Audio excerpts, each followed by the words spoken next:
서비스원 때문에 하는 것 같습니다. 오늘 또 하원회 중에 두 번째에 왔습니다. 선생님, 음량을 못 올리는데요? 음량을 올리면 음량이 소리를 잘 들리시나요?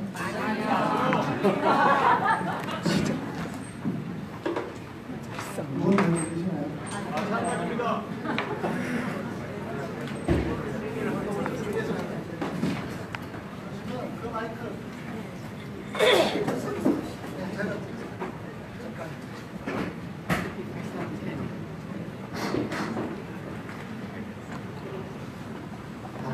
잘 들리십니까? 네.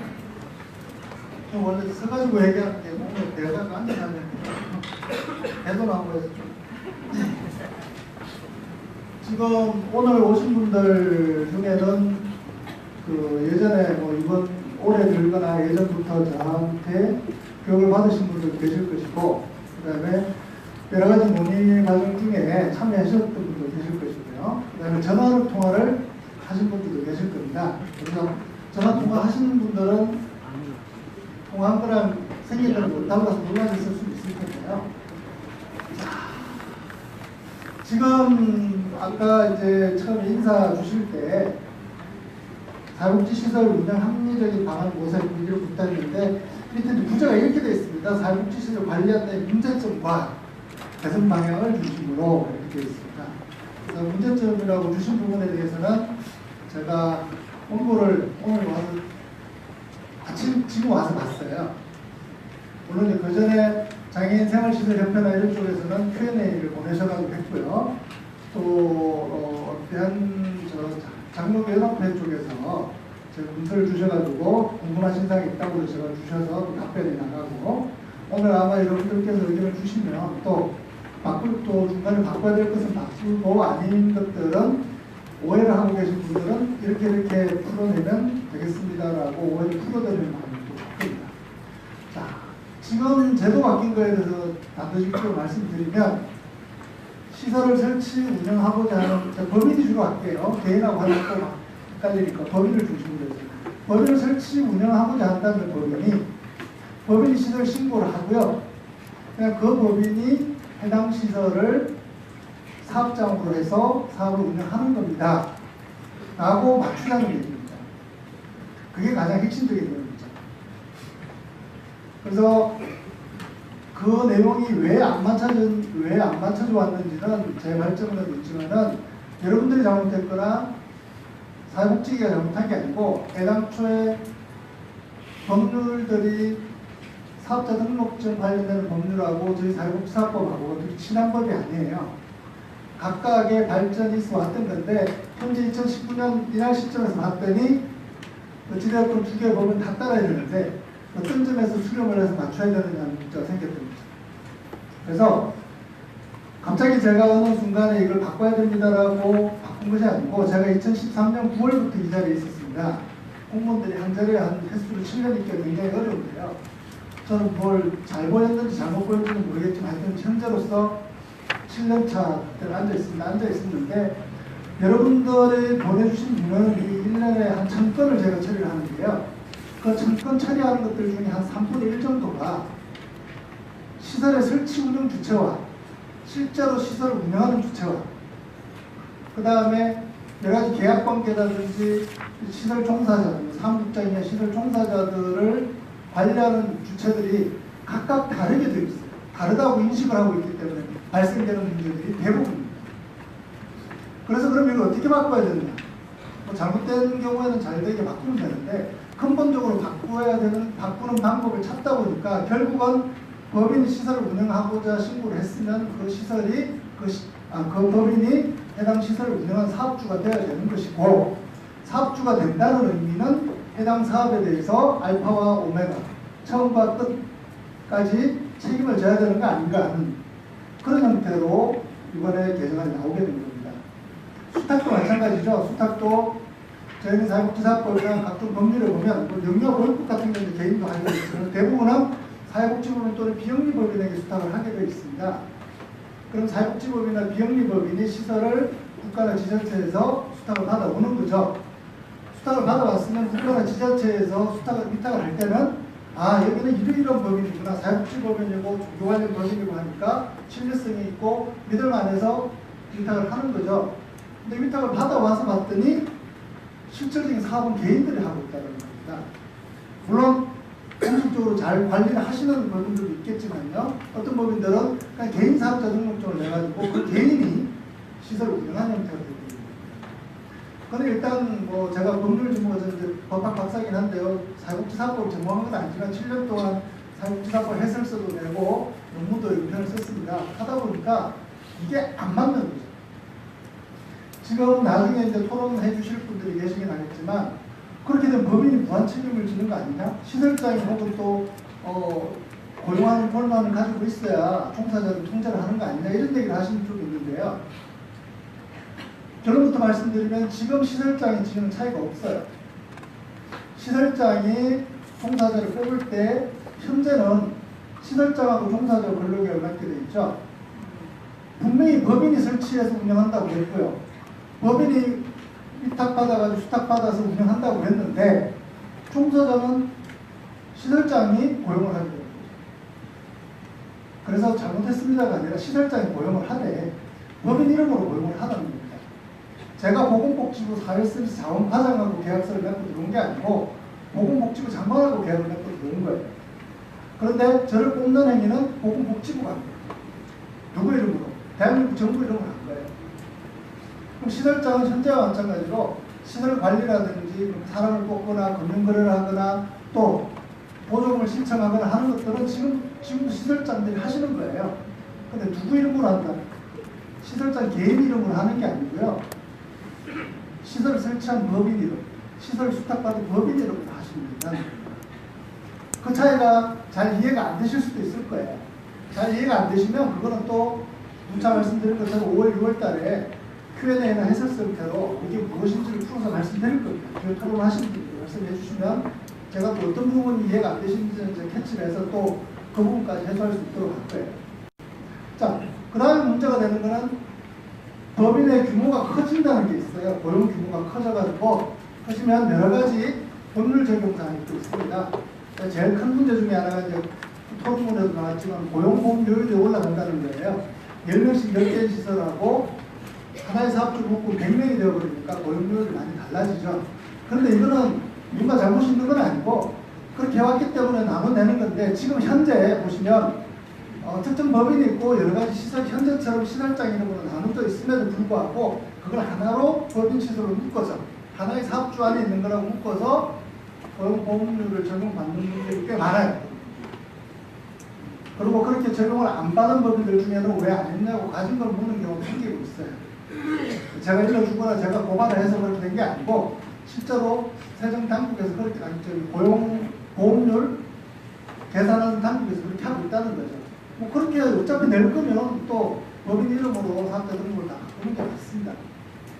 그래서 뭐 구체적인 내용은 뭐 나중에 부도의 질문을 답변드리겠지만 어찌되었건 이번에 사회복지시설 관리안의 개편 방향 1번 법인 시설을 운영하고자 하는 법인이 있다면 사업주도 그 법인 이름으로 사업자 등록을 해야 된다.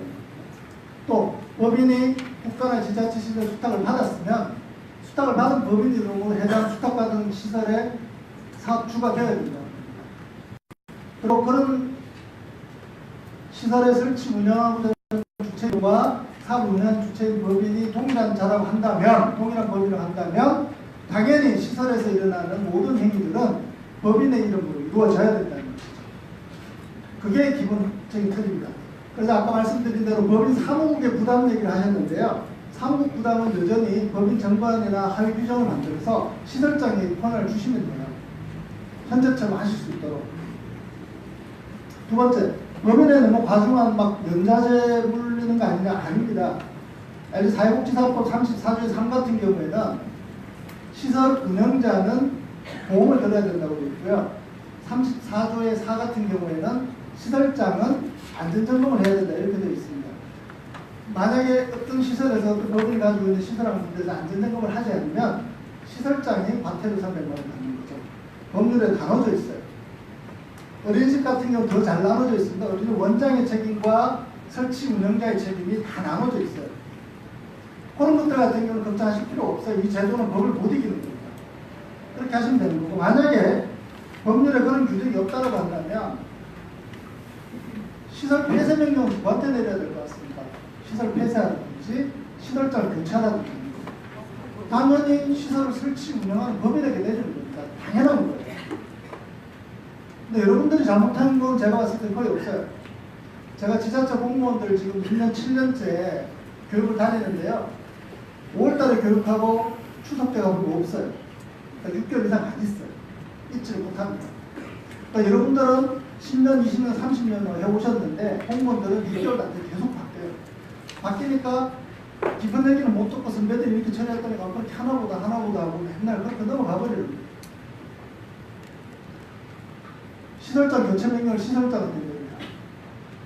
뭐 만들었다고, 뭐 만드는 시설 운영자한테 300만 원 같은 물려도 그 시설장한테 물립니다. 안 내셔도 돼요. 족보 없는 행정처분에 대해서는 여러분들이 반응을 안 하셔도 됩니다. 그러니까 그런 것들이 다시 돌아오자면 누가 이 시설을 설치 운영하고자 하거나 누가 이 시설을 수탁받아서 운영하고자 했는지와 실제로 시설 그 사업자 등록이나 고유권증 가지고 실제로 운영하는 자가 누군지를 누가 물어보면 양당 일치가 되어야 됩니다. 자, 그렇게 되면 시설장 같은 경우 현재로서는 법인에 고용되었지만 근로자로서 인정을 못 받죠. 왜냐하면 본인이 이런 사업자 등록을 내고 종사자를 뽑기 때문에 그렇죠. 사업주예요. 사업주는 퇴직급여 보장이라든지 고용보험을 들 수가 없어요. 사업주는. 근데 제도상으로 바뀌면 법인의 시설장들이 법인의 고용들 다 되고 또 시설장 자체도 누구와 고용관계를 자기가 고용주가 되지는 않아요. 사업주가 되는 것도 아니고. 그렇기 때문에 근로자가 되는 거죠. 퇴직급여 보장 받는 거고요. 고용보험에 가입 대상이 되는 겁니다. 물론 부당노동행위를 하게 되면 법인과 마찬가지로 한꺼번에 묶어서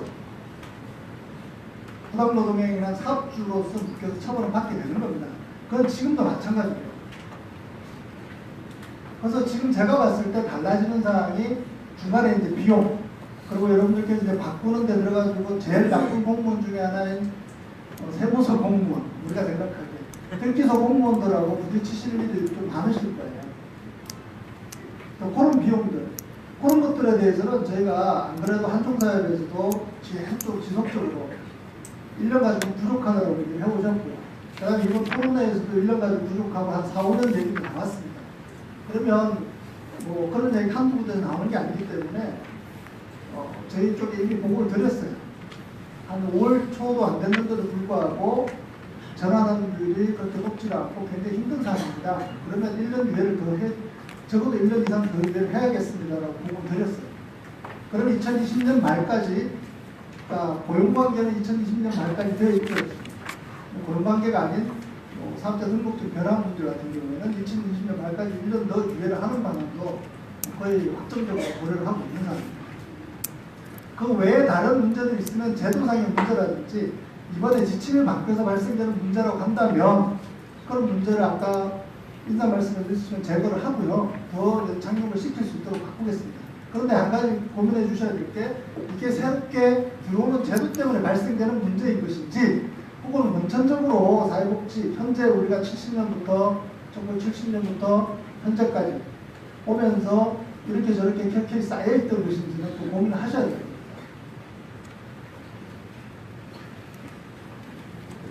다음 주에는 정신요양시설 시설 종사자분하고 사무장님들 하고요. 그 다음에 다음 주에는 또 구세군 소속 시설에 계시는 분들 대상으로 설명이 필요하다고 설명이 갈 겁니다. 제가 아마 7월 달에 이사가 가서 어디 갈 가능성이 있겠는요 그 전에, 그렇기 때문에 그 전에 어디 공무원 중에 제일 무서운 사람이 어디 가기 확정되어 있는 사람이 제일 무서운 거예요. 그래서 그 전에 혹시라도 요청이 또 있으시면 토론회가 아닌 설명회 위주로 가가지고 저는 올 200분 오신다고 그래가지고 사실 조금 실망했어요. 2,000명 정도 모였으면 더 말씀을 잘 드릴 텐데라고 하고 왔어요. 그래서 잘못된 부분은 처절하게 제가 야단을 맞고 가고요. 아닌 부분은 아닌 부분도 설명을 좀 드리는 거예요. 그런 상황으로 이제 좀 생각해 주시면 좋겠고, 마지막으로 제가 지금 여기 시계를 차고 왔는데 시계가 이게 50년 된 시계입니다. 저희 부친이 제가 나이 50이 아직 안 됐거든요. 그건 나는데 제가 태어나기 전에 아버지가 결혼식을 사셨던 건데요. 50년 된 시계인데요. 1분 1초가 틀리지 않습니다. 이 시계는 중간에 오버홀도 한번 하고 몇 번 고쳤어요. 그런데 부품을 새로 깎아놓은 것도 없어요.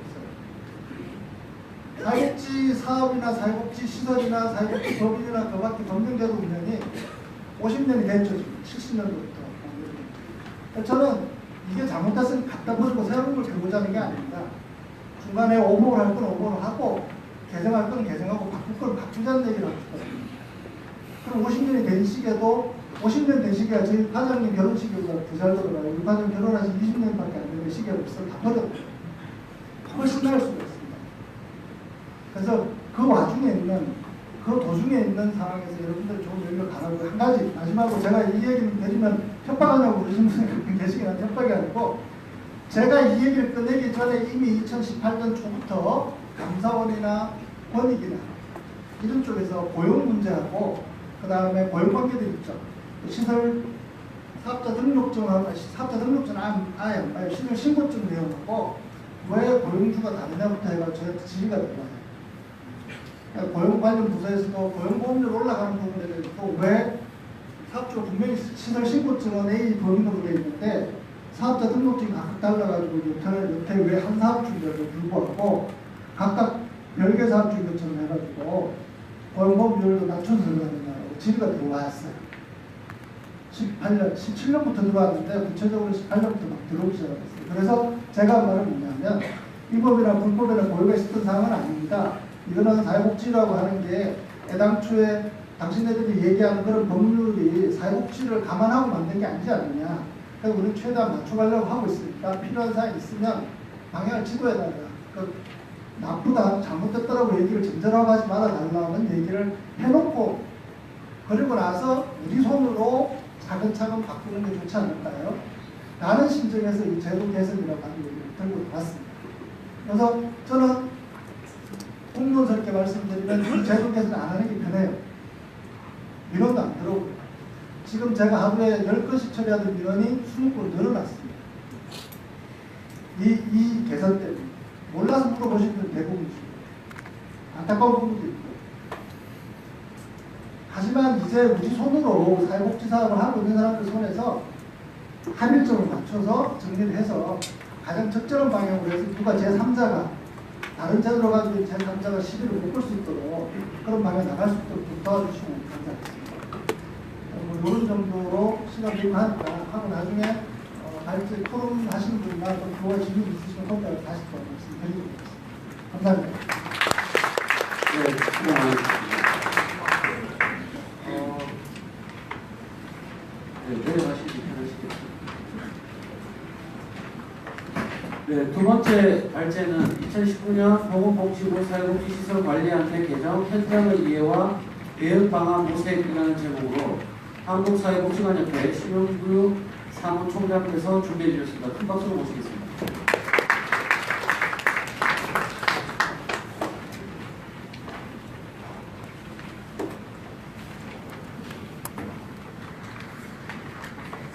네, 반갑습니다. 신용기라고 합니다.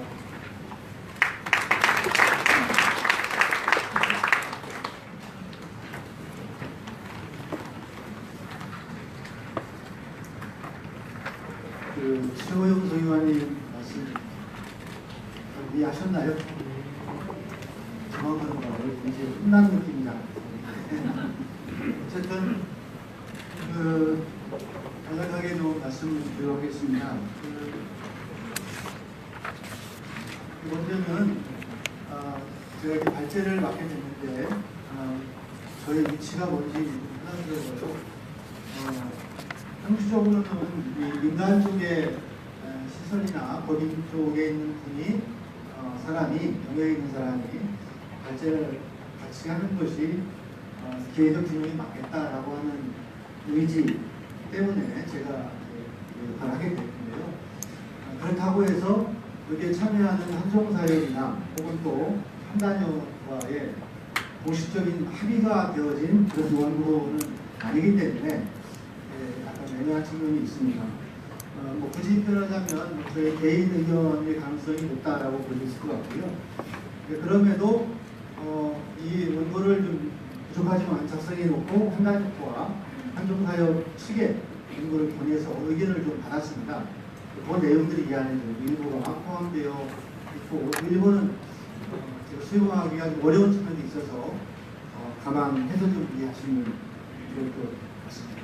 또 한 가지는 이 논의가 무슨 학술적 논의 이런 것 아니지 않습니까? 그러다 보니까 어쨌든 현장의 입장에서 대단히 단선적이고 그리고 직관적 입장에서 이 명언을 하는 거여서 용어의 적절성이나 이런 것들은 좀 한계가 있다는 걸 미리 전제로 말씀드리고 간략하게 제가 쓴 원문을 중심으로 설명을 드리도록 하겠습니다. 먼저는 그 앞부분에 최영수 의원님께서 설명해 주신 것들은 생략을 하려고 합니다. 개정사항이 몇 가지가 되는데 하나는 아시다시피 금융중개법에 근거해서 이 계좌의 명칭이 바뀌는 측면이 있습니다. 시설의 설치 운영자의 명의가 바뀌는 것도 있고 공개모집의 원칙도 바뀌는 것도 있고 그 다음에 저희가 채용 관련해서 고용 계약 관련된 변경사항이 있고 행정처분 조치와 관련된 것도 있습니다. 네 가지는 생략하겠습니다. 이거는 이제 이거를 제가 이렇게 메모를 해놨더니 한국사회 측에서 어느 어르신께서 연락 오시기를 이게 틀렸다 이런 말씀을 하시는데 맞습니다. 이건 뭐 뒤적이는 건 아니고요. 제가 임의로 판단한 거예요. 그렇기 때문에 꼭 여러분의 생각과 일치하지 않을 수 있음을 미리 말씀드립니다. 제가 이해하기로는 이 사안과 관련해서는 좀 크게 한 3가지 정도로 분류를 하면 되겠다 싶은 겁니다. 첫 번째는 전통적인 복지법인 겁니다. 우리가 흔히 얘기하는 메이저 법인이라고 표현하기도 하는데요. 어린이재단이나 월드비전이나 군대교습 이런 대형 법인들은 사실 이번 사안과 제가 보기에는 거의 영향이 없습니다. 원래도 요 중심이 되고 있고 다만 명의만 바꾸는 작업만 하면 되기 때문에 고용계약이나 이런 것들 그럴 큰 의미가 없다. 그리고 실제 행정적으로 어려운 측이 있다고 하는 것들도 실은 대형 법인들은 사무부기, 사무처가 보고가 탄생하기 때문에 별로 큰 염려가 없다라고 하는 것이 저의 생각이었습니다. 두 번째는 이제 이 경우인데요. 사회복지법인이거나 아니면 또 이 중소형 사회복지법인이거나 아니면 재단법인이나 학법이거나 의료법인이나 이런 경우들이 있습니다. 실제 사회복지시설은 꼭 사회복지법인만이 아니라 사단법인도 꽤 많은 숫자를 운영하고 있고요. 그런 것들 주변에 보면 이런 법인들은 사실은 일정 부분의 한계가 있는 것으로 저는 이해했고 얘기 들었습니다.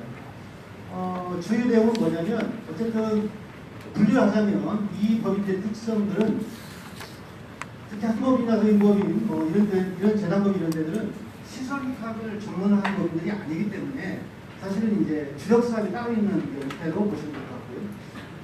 또 여기는 또 계약 관계가 시설장은 법인과 계약하고 시설장 외의 분들은 이제 시설장과 계약하는 이런 형태의 이원화된 구조로 되어 있는 것이 특성이 되겠습니다. 그래서 저는 이런 법인들은 제가 보기에는 제대로 재선하겠습니다만은 실행이 되면 일정 부분 시설 운영 참여에 위축 혹은 또 위탁에 위축 분위기를 반영될 것 같다라고 하는 것이 제 생각입니다. 그다음에 이 부분이 가장 제가 보기에는 큰 어려움으로 이해하고 있는데요. 대형 사회복지법인들, 특히 정규교법인입니다. 캐톨릭 같은 경우는 약간 여기에서 제가 보기에는 제외로 이해를 하고 있고 한국사회도 그런 말씀을 해주셔서 메모를 했습니다만 문제는 뭐냐면 이 대형 정규법인 가운데 꽤 많은 법인들이 실제 법인 이름은 크고 법인의 규모는 대단히 큰데 실제 법인 상국을 미약한 경우들이 많습니다. 그래서 저는 두 가지를 분류했는데요. 제가 이미 분류한 겁니다.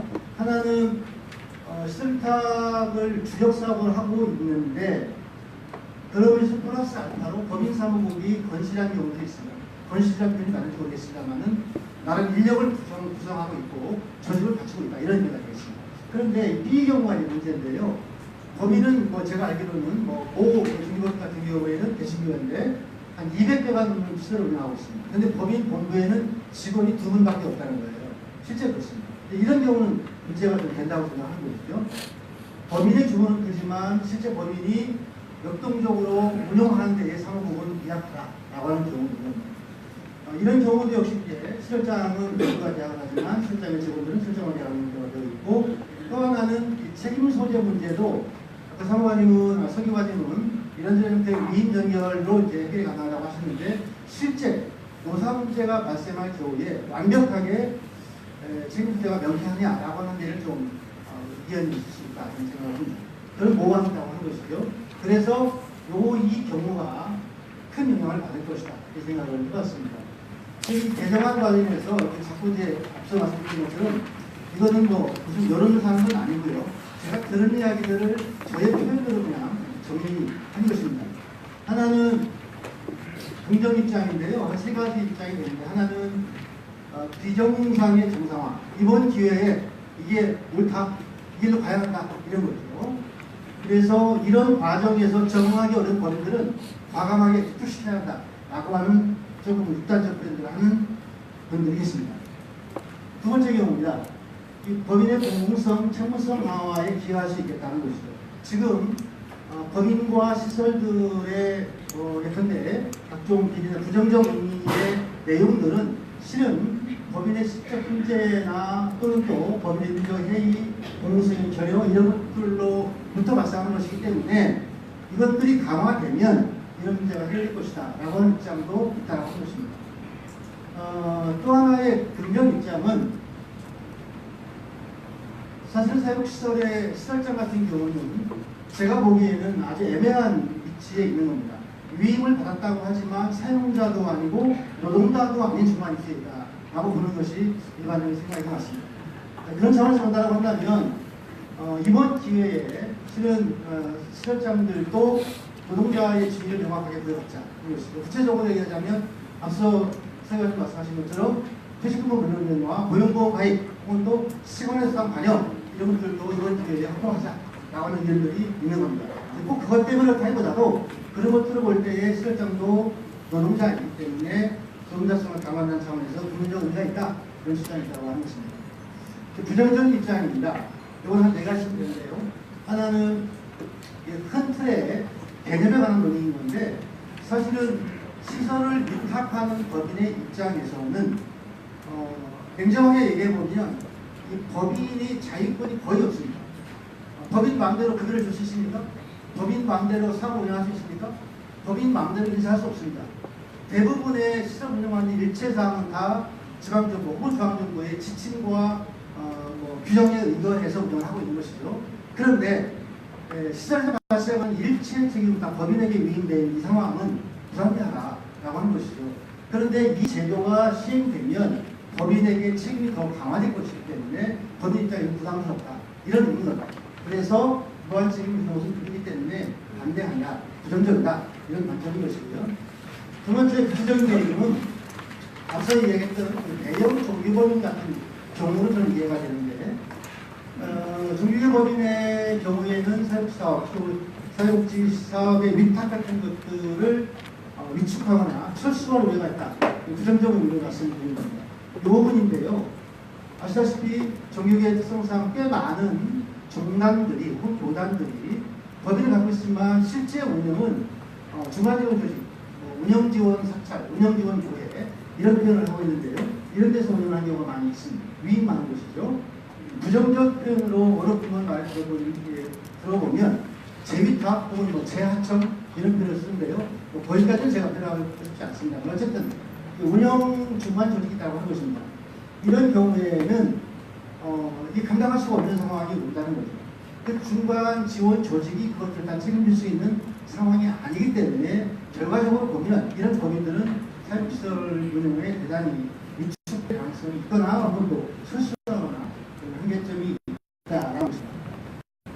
물론 이제 이 법인 사업을 단순히 보강한다는 보장만 되지만 현실적으로 100몇 개를 운영하는 시설의 법인들이 사목이 지금 몇 분밖에 안 계신데 그거를 일시에 보강하거나 유지하기 현실적으로 어렵다라고 하는 그런 의미가 포함되어 있습니다. 그냥 하다 보면 몇 년 지난 뒤에 보면 결국은 사회복지 현장은 대형 법인이거나 또는 뭐 재난법, 대상법, 의료법 등 비사회복지법인은 다 물러갈 것이다. 사회복지법인으로 남을 것이고 대형 법인 중심으로 재편될 것이다 라고 하는 것이 저희 생각입니다.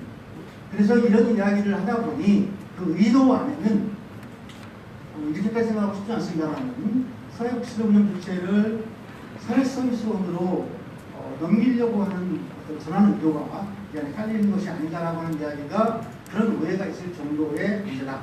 이렇게 말씀드릴 수 있을 것 같습니다. 이거는 한단의 회의에서 토론하다가 나온 결론인데요. 어쨌든 저는 이제 한단에 속해 있는 사람이기 때문에 한단의 입장에서는 한단의 15개 단체가 지금 구성되어 있는데 이 조직에서 회의에서 결의한 바에 의하면 이런 이유 때문에 개정안은 전면 폐기해야 한다라고 하는 그런 결의안 내용을 소개해 드릴 수밖에 없습니다. 문제점을 제가 좀 정리한 건데요. 간단하게 말씀드리면 하나는 어찌됐든 이 개정안이 시행되면 행정력이 많이 늘어난다는 거예요. 일이 많아진다는 겁니다. 단순합니다. 여러 가지 표현들을 하고 있는데요. 그건 분명한 것 같습니다. 다만 법인 대표이사가 인감을 두고 운영을 잘 되는 거 이런 얘기는 다 로마이트 같고요. 그거는 가짜였습니다. 그렇지는 않고 그럼에도 불구하고 통장을 바꿔야 되고 명의를 바꾸는 작업들은 단순한 작업은 아닌 것이죠. 그 행정력이 도움자고는 된다는 것 같고요. 두 번째는 이게 이제 의외로 시설들이 어려움이 많다는 말씀을 해주시는데요. 이 계좌를 변경하는 문제가 있습니다. 제가 이제 구체적으로 살펴보니까 세 가지 경우더라고요. 현재 시설명으로 영주가 되어 있고 은행 서류가 보유그룹 중에 사업자 중에 시설명의로 된 경우에는 계좌 번호가 바뀔 수밖에 없습니다. 명의만 바뀌는 게 아니라 그런 겁니다.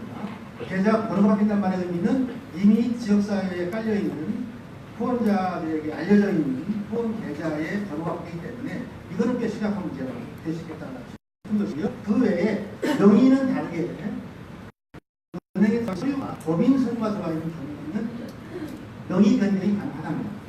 그 얘기는 무슨 얘기냐면 번호는 안 바뀐다 그런 의미가 되겠습니다. 그래서 이런 측면에서 후원자의 이탈에 대한 염려를 할 수 있겠다는 것이고요. 또 한 가지는 조금 단순한 얘기 같긴 한데 이 은행 계좌의 명의가 지금의 시설 명의가 아니라 법인 명의 들어가기 때문에 이름이 길어지지 않습니까?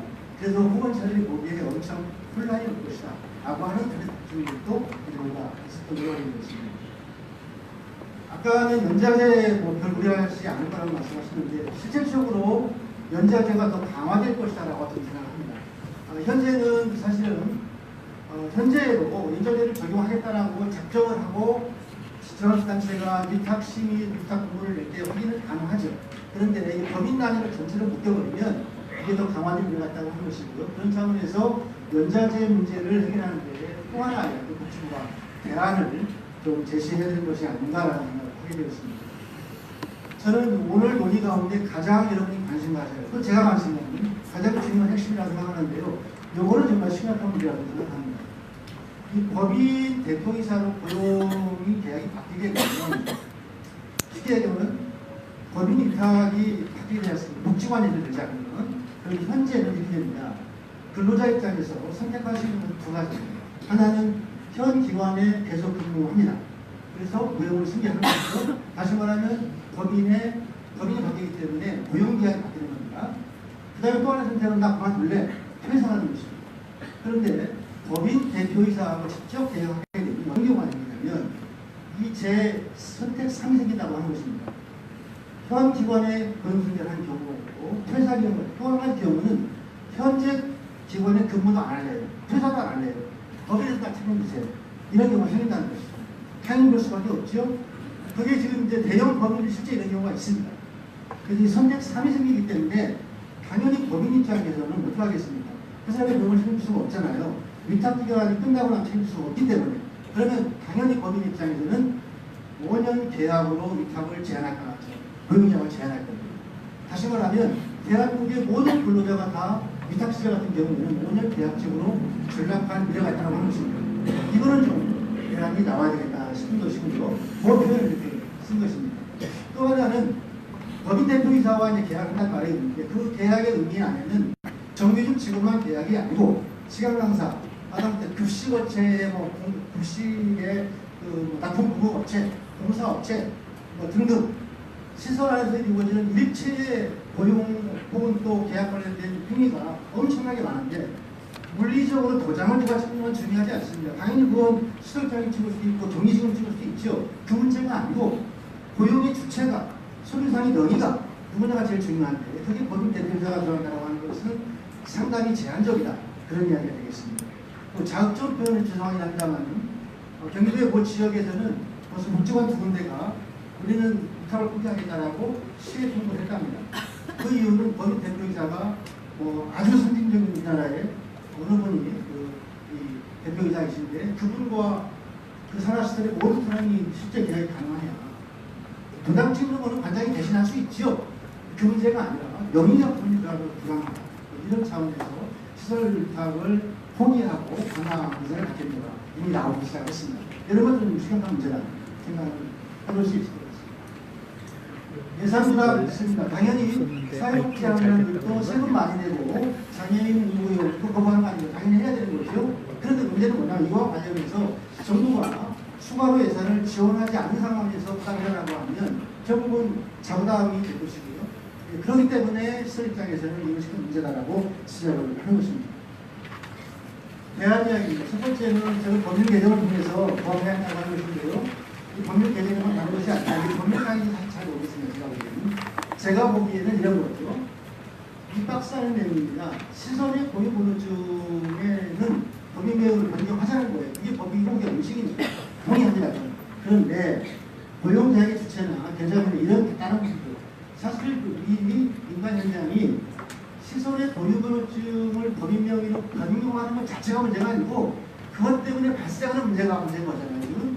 그래서 명의를 바꾸되 다른 부분들은 다뭐 신규칙이나 이게 이제 법률 전문가한테 물어보는 거 불가능한 이야기하거나 하긴 합니다만 어쨌든 다른 대로 좀 보완할 수 있는 방법을 찾아보자 이런 문제가 되겠습니다.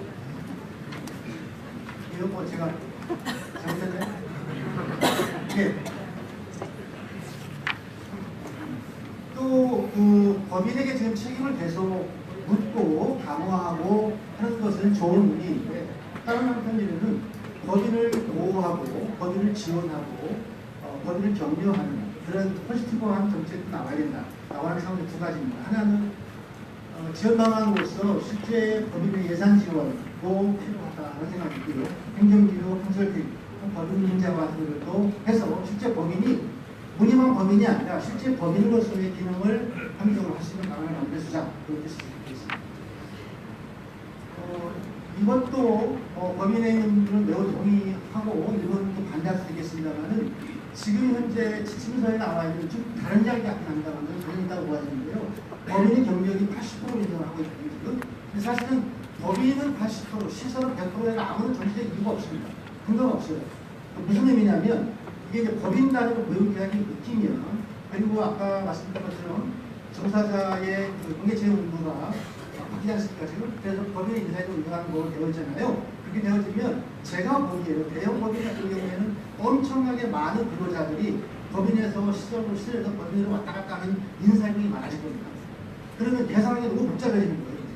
법인은 80%, 시설은 100%입니다. 그런 것들을 복잡하게 할 게 아니라 지금 이 시설 법인에서 공부를 해도 굳이 80%만 인정해야 할 필요가 없다는 거예요. 그래서 100%로 다 인정을 바꾸자라고 하는 그런 의미의 내용이 되겠습니다. 그래서 법인을 지원을 더 하자. 유예기간 좀 연장하자는 겁니다. 3년, 어떤 분들은 10년 얘기하시는데요. 제가 보기에는 정권이 2번 바뀌기 때문에 그때는 제가 보기에는 그런 것 같고 이 정도의 충분한 기간이 아까 50년 동안 사립사법이 있는 상황에 기본 기술을 유지하고 있다고 말씀하셨는데 그렇죠. 30년, 50년 동안 굳이 말하면 관행으로 우리 한국 사회에 이루어졌던 것들을 한 1년 몇 개월 만에 바꾸고 안 되면 보조금 통제하겠다? 이거는 제가 보기에는 무리한 발상이다. 그런 생각이 들어서 이렇게 좀 바꿨으면 좋겠다 싶은 이것도 논란이 많은 얘기인데요. 저는 그 종교법인 가운데 예를 들자면 대형법인 아까 말씀드렸던 그 법인의 상품 좀 작은데 시설을 많이 운영하는 경우에 이번 기회에 제목적으로 분리하자는 거예요. 그 분량은 아시다시피 사회복지법인을 지금 만들려면 뭐 최소 20억, 30억의 예산을 요구하지 않습니까? 이번 경우에 이런 작업을 일환으로 할 경우에 예외적으로 한시적으로 법인 설립을 대폭 완화해서 분리해 주자는 것이죠. 예컨대 한기장이 서울에 본부가 있는데 한기장 전남, 한기장 부산, 한기장 전남 이렇게 할 수 있다고 할 것입니다. 그래서 그 지역에 있는 운영기관들 중심으로 법인을 구성을 하고 이 중앙법인은 법인의 본래 고유국적 사항이 있습니다. 그거 하고 그리고 전국의 네트워크를 협의가 갖고 있는 연계되어 있는 그 사업법인들의 중심체, 중심 역할을 하면 그래서 법인의 철학이나 미션들을 수행하는 그런 역할로 좀 바뀔 필요가 있다. 그런 의미의 말씀을 드리겠습니다. 수구 전략 마지막 내용인데요. 이거는 지금 가장 큰 고민이 법인법을 말씀 들어보면 복지사업을 하려고 하니 책임이 따르고 복지사업을 포기하려고 하니 내 재산이 뺏길 것 같고 사실 복지사업, 사회복지법인의 재산을 자기 거라고 하는 인식 자체가 대단히 원시적이다라고 말씀할 수 있습니다. 그러나 법인을 자기 재산을 출연해서 하시는 분들 입장에서는 사유재산이라고 생각할 수 있어요. 정서적으로는. 그런 생각해 보면 시설을 폐쇄하고 법인을 포기하자니 돈이 뺏길 것 같고 재산이 뺏길 것 같고 이런 거잖아요. 왜냐하면 저런 단체에 다 규정이 돼야 되는 겁니다. 그 법인을 유지하자니 원을 이룹니다. 그래서 저는 이번 기회에 과감히 사육시설을 하려고 원을 이루는지 모르겠으나 하기가 어렵고 불편하고 그리고 또 부정적이다 싶으면 과감히 포기하는 겁니다. 그 대신 그분들에게는 나갈 수 있는 이 수구 전략을 주자는 거예요. 편을 주자는 겁니다. 그래서 건실하고 실제 사육시설 운영을 하겠다라는 의지가 있는 이런 법인들만 현장에 남을 수 있도록 좀 전향적인 변화가 필요하다라고 하는 말씀드립니다. 이상입니다.